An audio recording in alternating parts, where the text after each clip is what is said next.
बच्चों, आज हम पुस्तक स्पर्श कक्षा 10वीं के गद्य खंड के पाठ 7 पतझड़ में टूटी पत्तियां के प्रश्न उत्तर करेंगे। इस पाठ के लेखक रविंद्र केलेकर जी हैं।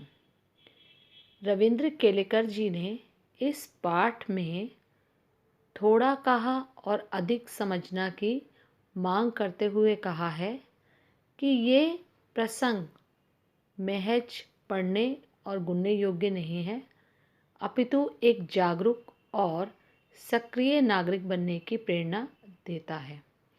पहला प्रसंग, गिन्नी का सोना, जीवन में अपने लिए सुख साधन जुटाने वालों से नहीं बल्कि उन लोगों से परिचय कराता है जो इस जगत को जीने और रहने योग्य बनाए हुए हैं। दूसरा प्रसंग, झेन की देन, बौद्ध दर्शन में वर्णित ध्यान की पद्धति की याद दिलाता है, जिसके कारण जापान के लोग आज भी अपनी व्यस्तम दिनचर्या के बीच कुछ चैन के पल बिता लेते हैं। तो चलो अब हम पाठ के प्रश्न उत्तर पढ़ते हैं। प्रश्न 1, शुद्ध सोना और गिन्नी का सोना अलग क्यों होता है? शुद्ध सोना और गिन्नी का सोना अलग होता है क्योंकि गिन्नी के सोने में थोड़ा सा तांबा मिलाया जाता है, इसलिए वह ज़्यादा चमकता है और शुद्ध सोने से भी मजबूत होता है। शुद्ध सोने में किसी भी प्रकार की मिलावट नहीं होती है। प्रश्न 2, प्रैक्टिकल आइडियलिस्ट किसे कहते हैं? प्रैक्टिकल आइडियलिस्ट उन्हें कहते हैं जो आदर्शों को व्यावहारिकता के साथ प्रस्तुत करते हैं।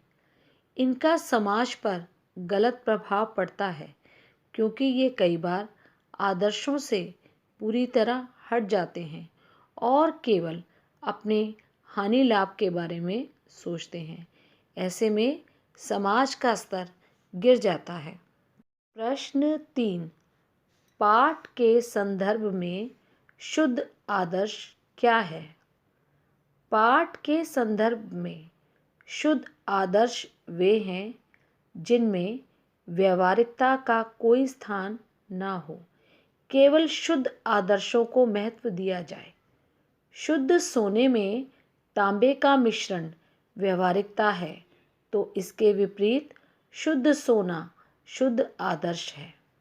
प्रश्न 4, लेखक ने जापानियों के दिमाग में स्पीड का इंजन लगने की बात क्यों कही है? दिमाग में स्पीड का इंजन लगने से वह दूसरों के साथ प्रतिस्पर्धा कर सकता है।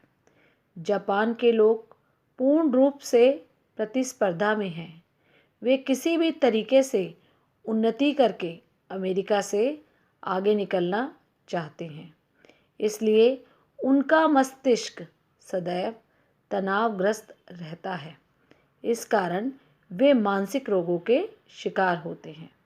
लेखक ने जापानियों के दिमाग में स्पीड का इंजन लगाने की बात इसलिए कही क्योंकि वे तीव्र गति से प्रगति करना चाहते हैं, महीने के काम को एक दिन में पूरा करना चाहते हैं, इसलिए उनका दिमाग भी तेज रफ्तार से स्पीड इंजन की भांति सोचता है।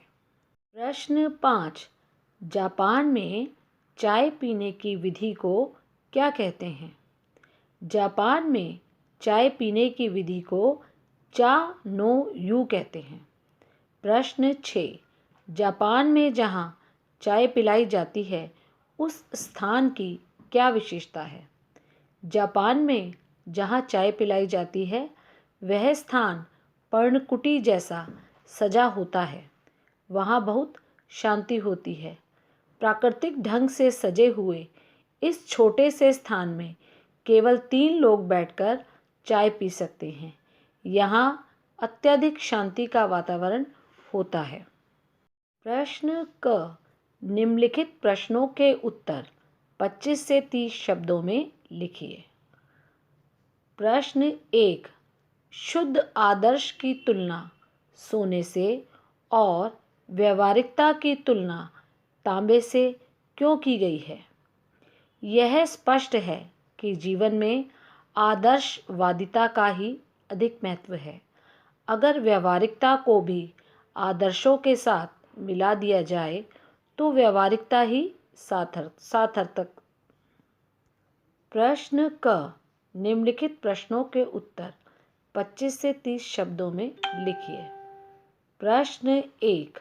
शुद्ध आदर्श की तुलना सोने से और व्यवहारिकता की तुलना तांबे से क्यों की गई है? यह स्पष्ट है कि जीवन में आदर्शवादिता का ही अधिक महत्व है। अगर व्यवहारिकता को भी आदर्शों के साथ मिला दिया जाए तो व्यवहारिकता ही सार्थकता है। समाज के पास जो आदर्श रूपी शाश्वत मूल्य हैं वे आदर्शवादी लोगों की ही देन है। व्यवहारवादी तो हमेशा लाभ हानि की दृष्टि से ही हर कार्य करते हैं। जीवन में आदर्श के साथ व्यवहारिकता भी आवश्यक है, क्योंकि व्यवहारिकता के समावेश से आदर्श सुंदर व मजबूत हो जाते हैं। प्रश्न 2। चाज़ीन ने कौन सी क्रियाएं गरिमापूर्ण ढंग से पूरी की? चाज़ीन ने टी सेरेमनी से जुड़ी सभी क्रियाएं गरिमापूर्ण ढंग से की। यह सेरेमनी एक पर्णकुटी में पूर्ण हुई।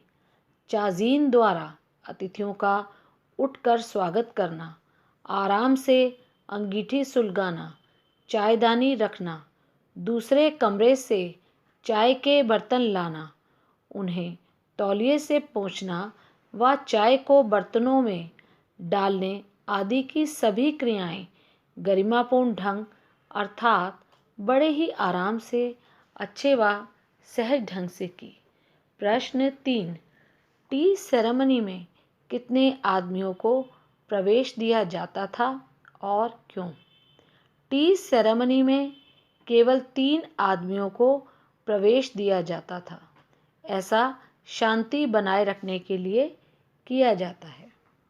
प्रश्न 4।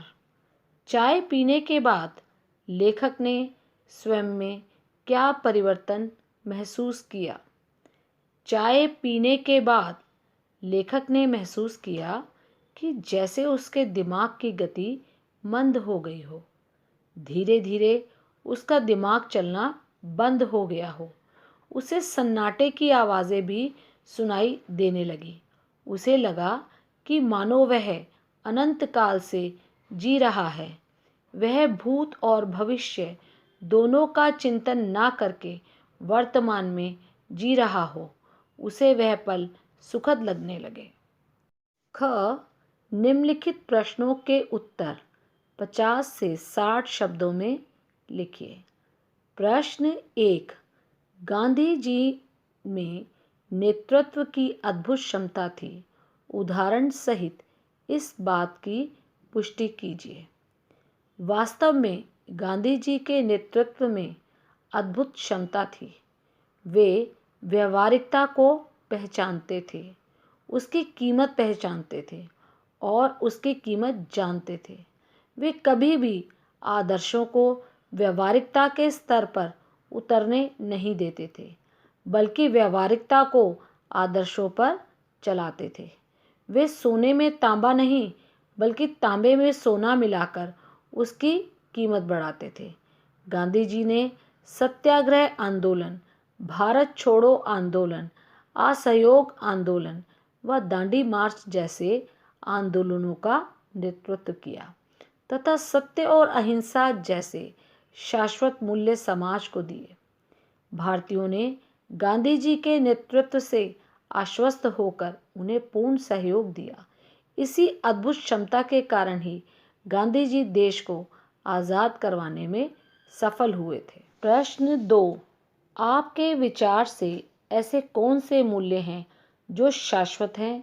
वर्तमान समय में इन मूल्यों की प्रासंगिकता स्पष्ट कीजिए। आज व्यावहारिकता का जो स्तर है उसमें आदर्शों का पालन नितांत आवश्यक है। व्यवहार और आदर्श दोनों का संतुलन व्यक्तित्व के लिए आवश्यक है। कथनी और करनी के अंतर ने समाज को आदर्श से हटाकर स्वार्थ और लालच की ओर धकेल दिया है। सत्य, अहिंसा, परोपकार जैसे मूल्य शाश्वत मूल्य हैं।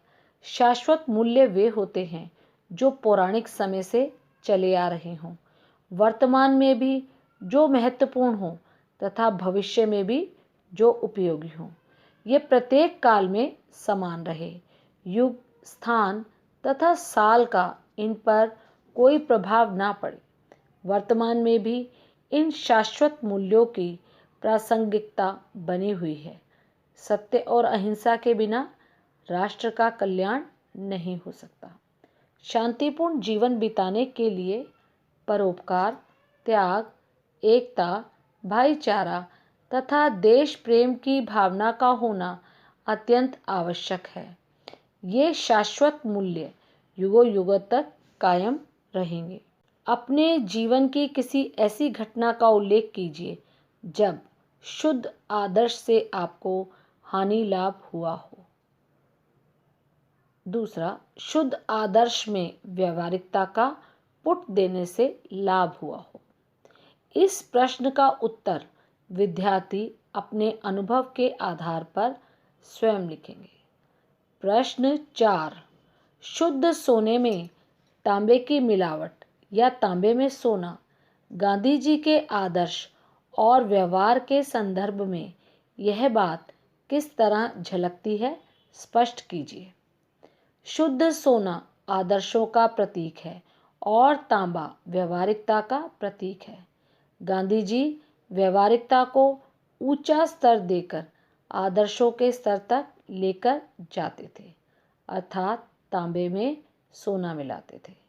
वे नीचे से ऊपर उठाने का प्रयास करते थे, ना कि ऊपर से नीचे गिराने का। इसलिए कई लोगों ने उन्हें प्रैक्टिकल आइडियलिस्ट भी कहा। वास्तव में वे व्यवहारिकता से परिचित थे, लोगों की भावनाओं को पहचानते थे, इसलिए वे अपने विलक्षण आदर्श चला सके और पूरे देश को अपने पीछे चलाने में कामयाब रहे। प्रश्न 5, गिरगिट कहानी में आपने समाज में व्याप्त अवसरानुसार अपने व्यवहार को पल पल में बदल डालने की एक वानगी देखी। इस पाठ के अंश गिन्नी का सोना के संदर्भ में स्पष्ट कीजिए कि आदर्शवादिता और व्यवहारिकता इनमें से जीवन में किसका महत्व है। गिन्नी का सोना पाठ के आधार पर यह स्पष्ट है कि जीवन में आदर्शवादिता का ही अधिक महत्व है। अगर व्यवहारिकता को भी आदर्शों के साथ मिला दिया जाए तो व्यवहारिकता ही सार्थकता है। समाज के पास जो आदर्श रूपी शाश्वत मूल्य हैं वे आदर्शवादी लोगों की ही देन है। व्यवहारवादी तो हमेशा लाभ हानि की दृष्टि से ही हर कार्य को करते हैं।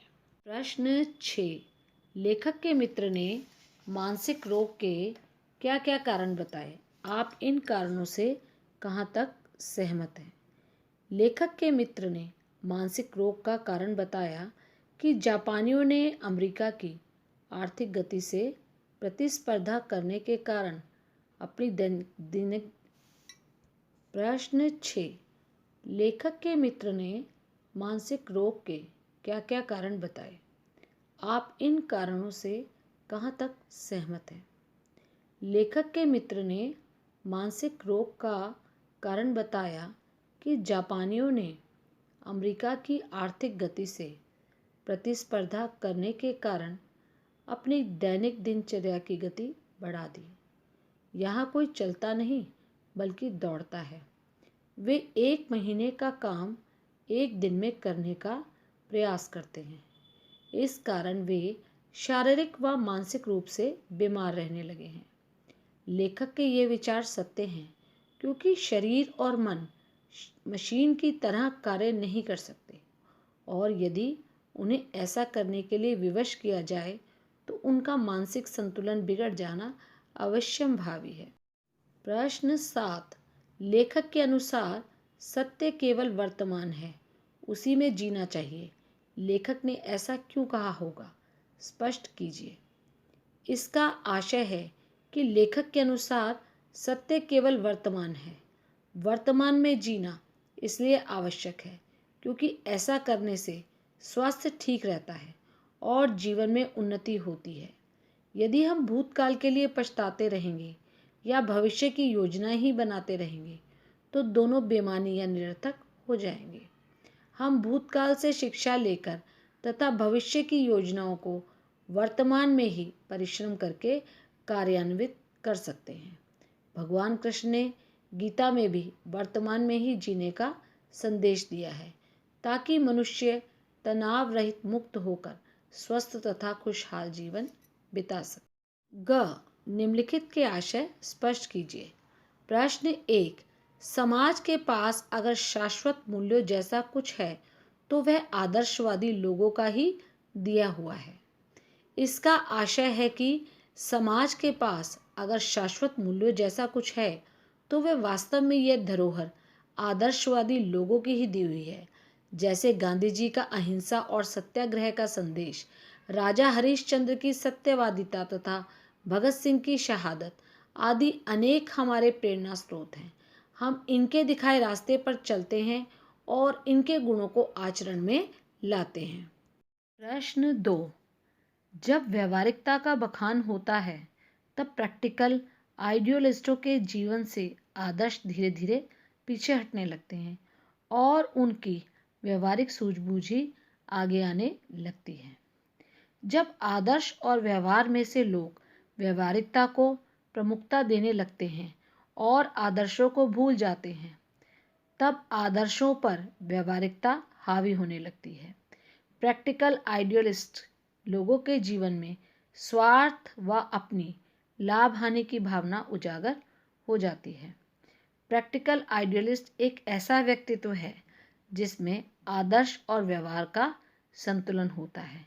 लेकिन यदि आज के समाज को ध्यान में रखें तो इस शब्द में व्यवहारिकता को इतना महत्व दे दिया जाता है कि उसकी आदर्शवादी विचारधारा अदृश्य होकर केवल व्यवहारिकता के रूप में ही दिखाई देने लगती है।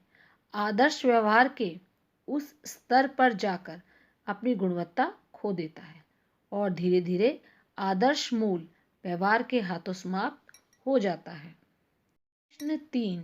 हमारे जीवन की रफ्तार बढ़ गई है। यहाँ कोई चलता नहीं बल्कि दौड़ता है, कोई बोलता नहीं बकता है। हम जब अकेले पढ़ते हैं तब अपने आप से लगातार बड़बड़ाते रहते हैं।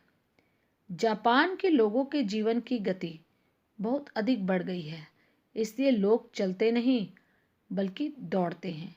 कोई बोलता नहीं है बल्कि जापानी लोग बकते हैं, और जब ये अकेले होते हैं तो स्वयं से ही बड़बड़ाने लगते हैं, अर्थात स्वयं से ही बातें करते रहते हैं। प्रश्न 4। अभी क्रियाएं इतनी गरिमापूर्ण ढंग से की कि उसकी हर भंगिमा से लगता था मानो जय जयवंती के सुर गूंज रहे हों। लेखक जब अपने मित्रों के साथ जापान की टी सेरेमनी में गया तो चाजीन ने झुककर उसका स्वागत किया। लेखक को वहाँ का वातावरण बहुत शांतिमय प्रतीत होता है। लेखक देखता है कि वहाँ की सभी क्रियाएं अत्यंत गरिमापूर्ण ढंग से की गई। चाजीन द्वारा लेखक और उसके मित्र का स्वागत करना, अंगीठी जलाना, चायदानी रखना, बर्तन लगाना, उन्हें तौलिए से पूछना, चाय डालना आदि सभी क्रियाएं मन को भाने वाली थी। यह देखकर लेखक भाव विभोर हो गया। वहाँ की गरिमा देखकर लगता था कि जय जयवंती राग का सुर गूंज रहा हो।